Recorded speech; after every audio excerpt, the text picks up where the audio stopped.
Est-ce que vous faites partie de ces blogueurs qui regardent leurs statistiques un petit peu déprimés en se disant « mais en fait personne regarde mon blog et je ne comprends pas pourquoi, je ne comprends pas d'où vient le problème. Tous les voyants me semblent être au vert mais personne ne vient vraiment visiter mon blog, commenter mes articles et je suis même pas sûre qu'on les lise vraiment. » Et ce sentiment-là, je comprends complètement que ça puisse être très déprimant parce que écrire un article, tenir un blog, c'est quelque chose qui demande une masse de travail assez incroyable pour une seule personne, mine de rien. Et quand on voit qu'il n'y a pas les résultats qui suivent derrière, on peut vite se décourager, se dire bon bah je lâche tout, j'abandonne et c'est terminé. Et moi je veux pas que vous fassiez ça parce que j'ai déjà assez œuvré comme ça pour que vous vous lanciez au cours de mes vidéos pour que vous abandonniez à la première difficulté. Le mieux quand on est dans cette situation là et qu'on se dit mince j'ai pas de lecteur, qu'est-ce qui se passe, je comprends pas d'où vient le problème, c'est d'aller poser la question à quelqu'un qui s'y connaît. Alors vous avez la possibilité de faire des coachings, d'ailleurs moi-même je propose des coachings sur mon blog, vous retrouverez le lien dans la description. Et lors de ces coachings, comme je l'explique souvent, en fait ce qui se passe c'est que je vais apporter un œil neuf,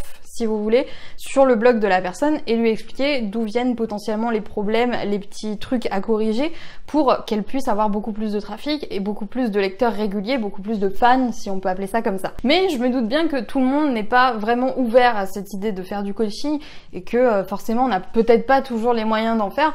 Du coup, je vous propose cette vidéo pour faire une petite introspection, on va dire, sur votre propre blog et essayer de voir si éventuellement il y a des choses qui collent pas et qui peuvent vous empêcher justement d'avoir des lecteurs, qui peuvent empêcher les lecteurs de rester sur votre blog. Il y a plusieurs choses pour moi qui expliquent le fait qu'un blog ne soit pas lu, qu'un blog ne soit pas populaire dans son domaine et je vais vous expliquer lesquelles. Alors première question à vous poser, est-ce que vous faites de la promo? Il y a énormément de blogueurs qui postent des articles sur leur blog et qui attendent que par l'opération du Saint-Esprit les gens tombent dessus, mais malheureusement les choses ne passent pas comme ça. La promotion c'est quelque chose d'indispensable quand on lance son blog surtout et même par la suite il faut continuer toujours à l'entretenir. Si vous ne faites pas de promotion pour vos contenus, personne n'ira les découvrir comme par magie. On est tous un petit peu dégoûtés par la pub à outrance, les pop-up, les machins, etc. Mais d'un côté, si ces choses-là fonctionnent encore, si ces choses-là sont encore en vigueur et sont aussi utilisées, c'est que quelque part, elles fonctionnent. Donc je pense vraiment qu'il faut arrêter avec cette peur de saouler les gens. Certes, on va pas faire non plus de la pub H24, mais il est nécessaire de faire un petit peu de promotion pour attirer les gens. Donc déjà, est-ce que vous faites la promo de vos articles? Est-ce que vous allez partager vos articles sur les réseaux sociaux, sur les bons réseaux sociaux? J'avais tourné une vidéo complète à ce sujet sur les réseaux sociaux à utiliser en 2018, fin 2018-2019, donc n'hésitez pas à aller y jeter un coup d'œil, je la mettrai juste là si j'y pense. Ça aussi c'est un problème qui est lié à la promo et qui peut peut-être vous empêcher de faire décoller un petit peu votre blog, c'est d'utiliser les mauvais réseaux sociaux. Si vous passez tout votre temps sur Twitter, il y a peu de chances que vous ayez un trafic monstrueux grâce à ça parce qu'il n'y a pas beaucoup de monde sur Twitter malheureusement. Il y a des réseaux sociaux où les bugs sont mieux accueillis que d'autres et je vous invite du coup à visionner la vidéo dont je vous parlais pour en savoir plus à ce sujet. N'oubliez vraiment pas que la promo ça va être le plus gros du travail, surtout si vous êtes en plein lancement de votre blog. Si vous ne faites pas de promo, personne ne viendra voir vos articles. Personne. Un autre problème que j'ai aussi abordé dans une des vidéos de ma chaîne, c'est l'erreur du positionnement, le fait de ne pas définir de persona, de ne pas définir de thématique bien précise. Comme je le disais dans cette vidéo que vous allez retrouver aussi là, j'ai expliqué justement que le positionnement c'est quelque chose qui empêche les lecteurs d'accrocher à fond à votre contenu. Dans le meilleur des cas, ils vont lire un de vos articles, ils vont se dire ouais c'est bien et après ils vont repartir dans un autre endroit. Si vous êtes vraiment spécifié, si vous vous adressez à une catégorie de personnes précises, alors a priori certes le marché, c'est-à-dire les personnes intéressées par le contenu que vous proposez sera beaucoup plus restreint, mais vous allez beaucoup plus intéresser les personnes qui sont dans ce petit marché. Un peu comme pour la longue traîne du SEO, il vaut mieux viser des niches qui sont toutes petites avec des personnes qui sont vraiment à fond dans ce sujet-là, plutôt que de viser des niches énormes où il y a une concurrence énorme et où finalement vous n'allez jamais réussir à vous placer. Problème assez logique quand on n'a pas l'habitude de voir un blog, souvent le design pose un très gros problème. Et quand je dis design, je parle pas seulement de la mise en page, des couleurs, de l'identité visuelle, etc. Je parle aussi de l'ergonomie, du côté pratique en fait du site. Il y a des sites quand vous arrivez dessus où vous ne comprenez pas en fait, vous ne comprenez pas où est le blog, où sont les articles, de quoi ça parle, sur quelle page vous vous trouvez, on ne sait pas en fait. Le design est tellement farfelu et tellement étrange qu'on est totalement perdu et forcément ça décourage n'importe quel lecteur de tomber sur un blog sans savoir exactement où il est, sans exactement savoir où il peut trouver ses articles de blog, où il peut trouver, je sais pas, vos formations, etc. Il faut que votre blog, votre site soit le plus clair possible si vous voulez que les gens s'attardent à venir lire ce qu'il y a dessus. Si votre blog il est pas beau, il est pas soigné, il y a des phrases en anglais qui sont pas traduites, ou alors il y a des coquilles ici et là, ou alors des boutons d'appel à l'action qui sont mal mis, ou alors tout simplement une page trop fournie, les gens vont fuir à toutes jambes. Donc faites un maximum d'efforts pour que votre page d'accueil en tout cas et votre page d'article soit aussi claire que possible,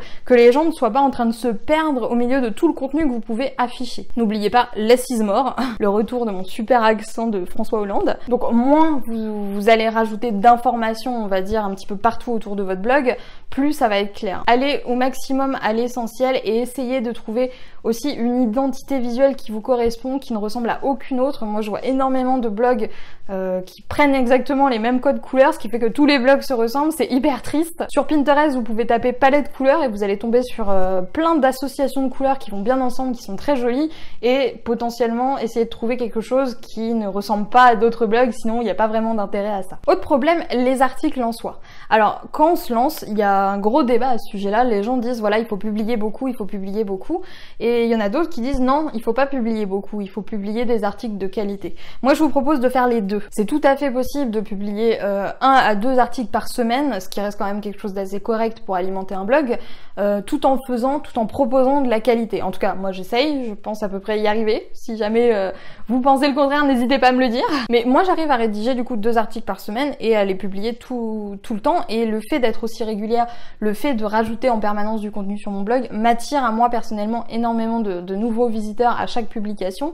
À la fois parce que du coup mes articles vont ressortir directement des publications sur les plateformes où j'ai automatisé un petit peu le partage, aussi sur Hello Coton, etc. Enfin, dès que vous publiez un nouvel article, en fait, il y a de fortes chances qu'il y ait des gens qui soient prévenus et qui découvrent ce nouvel article et qui viennent du coup sur votre blog pour le visiter. Si jamais vous n'avez pas encore beaucoup de visiteurs, regardez bien vos articles, relisez-les bien. Est-ce que vous avez fait des fautes d'orthographe? Est-ce que certaines de vos phrases ne sont pas claires? Est-ce que vos articles sont insipides? Parce que tristement, c'est des choses qui arrivent. On écrit un article de 2000 mots pour se rendre compte à la fin que finalement il n'y a aucun conseil concret dedans, et malheureusement c'est ce que les gens cherchent. Dans les 3 quarts des cas, une personne qui viendra lire votre article sera à la recherche d'informations concrètes, d'informations précises. Si vous ne lui fournissez pas des informations concrètes, des informations précises, cette personne-là ne reviendra pas, parce qu'elle, dans sa tête, elle se dira bon cet article-là il était pas terrible et il y avait rien dedans, donc tous les autres j'en ai rien à faire, ça m'intéresse pas. Alors qu'à contrario, si vous travaillez très très bien chacun de vos articles, un maximum pour qu'ils soient intéressants, pour qu'il y ait de l'information dans chacun d'entre eux, pour qu'il y ait quelque chose d'intéressant, que les gens puissent en retirer ou puissent même appliquer tout de suite, alors forcément les gens vont devenir beaucoup plus accros à votre contenu et vous allez avoir beaucoup plus de visiteurs. Un problème aussi qui est un petit peu plus problématique, c'est celui de l'URL. Il y a énormément de blogs qui créent leur premier blog en prenant une URL à rallonge mais hyper longue. Je suis la première concernée puisque moi aussi j'ai quand même un nom de domaine qui est assez long, mais j'ai vu beaucoup de blogs qui avaient un nom de domaine encore plus long que le mien. Comment voulez-vous que les gens retiennent l'adresse de votre blog? Je pense vraiment qu'une URL ça doit faire entre 2 et 3 mots grand maximum, et c'est vraiment le grand maximum. Si jamais vous faites une phrase, personne va s'en souvenir quoi. Il faut vraiment que ce soit quelque chose aussi court que possible, et le fait que ce soit pas quelque chose de court et de facile à retenir, c'est quelque chose qui peut beaucoup vous freiner en fait finalement, parce que les gens vont pas retenir tout de suite l'adresse de votre blog et vont pas pouvoir revenir comme ça vu que l'URL sera un petit peu trop compliqué. Enfin, est-ce que vous avez une newsletter? Parce que le fait de ne pas avoir de newsletter, ça veut dire que vos lecteurs, vous n'avez pas la possibilité de les contacter directement. Donc vous n'avez pas la possibilité de prévenir vos lecteurs en leur disant il y a un nouvel article, viens lire le nouvel article, qui est vraiment un gros problème et les gens ne réalisent pas, parce que moi j'ai parlé avec beaucoup de blogueurs débutants et il y en a beaucoup qui considèrent que la newsletter c'est quelque chose qui doit arriver dans un second temps, et moi je suis vraiment pas d'accord avec ça. Le but de votre newsletter c'est de capturer des emails, de pouvoir contacter vos lecteurs par la suite. Si jamais vous ne le faites pas dès le début, vous vous rendez bien compte que vous avez perdu un nombre de lecteurs incalculable. Alors bien sûr, tout le monde ne va pas s'inscrire à votre newsletter, hein. On vit pas dans un monde parfait malheureusement, mais les personnes qui vont s'inscrire à cette newsletter vont souvent rester inscrites un certain nombre de temps et donc vont recevoir vos mises à jour, vont recevoir vos nouveaux articles et vont sûrement recevoir vos offres de produits, donc ils vont vous acheter des choses. Moi j'en parle beaucoup de la newsletter pour tout ce qui est aspect vente, etc.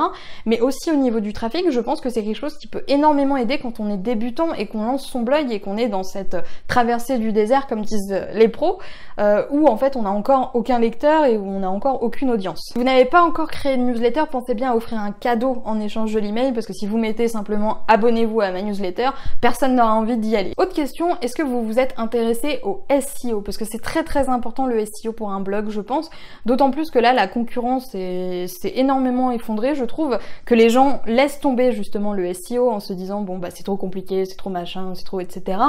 mais je vous assure qu'au niveau du trafic, ça va faire la différence si d'emblée, dès la rédaction de vos articles, vous pensez SEO. Le fait d'avoir raisonné comme ça pour les 3/4 de mes articles, pour ne pas vous dire même tous mes articles, ça fait que quasiment tous mes articles actuellement sont classés dans Google. C'est-à-dire que tous les jours, j'ai des visiteurs qui me viennent de Google sur mes différents articles, tout simplement parce que dès l'instant où je les ai rédigés, je me suis dit il faut qu'ils soient bien classés, il faut qu'ils soient optimisés. Alors bien sûr, apprendre à écrire un article optimisé SEO, ça peut être assez compliqué. J'avais tourné une vidéo à ce sujet-là et j'ai aussi une formation complète qui est la formation SEO KLM, dont l'objectif est de vous apprendre justement comment être premier sur Google avec un blog wordpress.org, comment moi je me suis arrangée justement pour réussir à être aussi bien classée et à obtenir autant de visites depuis les moteurs de recherche avec le SEO, avec un bon travail en SEO surtout. C'est vraiment pas facile quand on se lance et qu'on se dit mince, j'ai pas de lecteur, de regarder d'où vient le problème. Alors n'hésitez pas à demander à vos proches. À nouveau, n'hésitez pas non plus à réserver une séance de coaching avec moi si c'est quelque chose qui est nécessaire pour vous, parce que comme je vous l'ai dit, c'est vraiment pas facile, on passe tellement de temps sur notre blog qu'au final on voit pas les choses les plus évidentes, les problèmes qui peuvent vraiment bloquer vos lecteurs, qui peuvent vraiment empêcher les gens de vous suivre régulièrement. Donc j'espère que cette petite vidéo vous aura plu, n'hésitez pas à me poser vos questions dans les commentaires si vous en avez vis-à-vis de tout ce que j'ai pu vous dire. Moi je vous souhaite une très bonne journée, ne vous inquiétez pas si vous n'avez pas encore de lecteur pour l'instant, ça va bien finir par arriver, à condition que vous persévériez et que vous suiviez les conseils que je vous ai donnés dans cette vidéo. N'oubliez surtout pas de promouvoir votre contenu parce que c'est quelque chose que les gens sous-estiment encore aujourd'hui. Il faut partager sur les réseaux sociaux, il faut faire votre promo et il faut pas avoir honte de le faire. Vous êtes blogueur, votre objectif c'est de promouvoir votre contenu, donc ça va de soi. Du coup, moi je vous dis à demain sur la chaîne de Wonder Well Queen pour une nouvelle vidéo.